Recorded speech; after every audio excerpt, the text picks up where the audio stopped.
I already talked a lot, so you can talk now. We're going to start off with the Inquirer. The Inquirer. Congratulations. I love your speech back on the stage because your speech about decency and caring for one another resonates with all of us, especially for representing a show like the Pitt which breaks a lot in terms of diversity in Hollywood as far as the casting is concerned. So can you talk about specifically about that, especially with your diversity casting with more women of color, especially if I'm from the Philippines. You have 3 Filipinas in the show.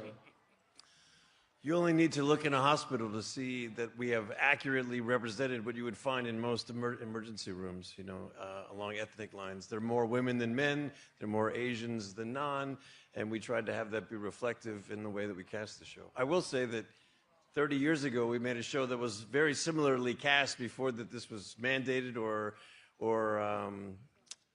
expected. And it was one of the most popular shows in the world and ran forever. And I'm not sure why we got away from a model that works, but it's lovely to be back to it. All right, next we'll do New York Daily News. Congratulations. Thank you. Over here. I'm really Thank you. tiny. Hello.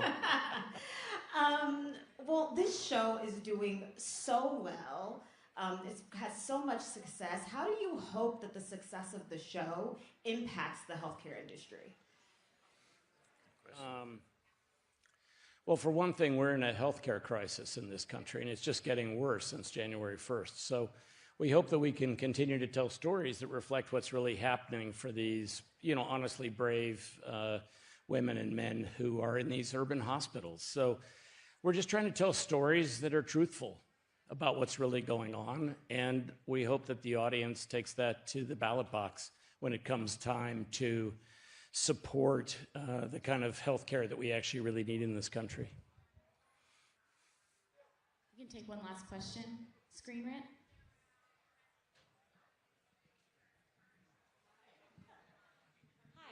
Screen Rant. It's not lost on me that there's another person in this audience tonight, George Clooney, who was also in a show you're referencing. I'm curious if you guys have had any ER memories that have come up just tonight or talked at all through this award season.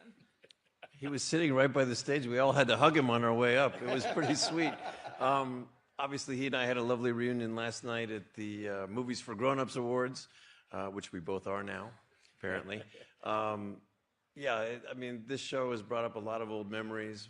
There's a lot of connective tissue involved with it. Obviously, we're interested in honoring the exact same community that we honored the first time around. It's been really lovely hearing from my old compatriots who are all very pleased for us in this endeavor. I heard from Gloria Rubin today. It was really sweet. Oh, wow, that's great. Congratulations. Thank you so much. We'll have you come off this way. We go this way, right? That's because they want this back. I don't listen. No, listen very well.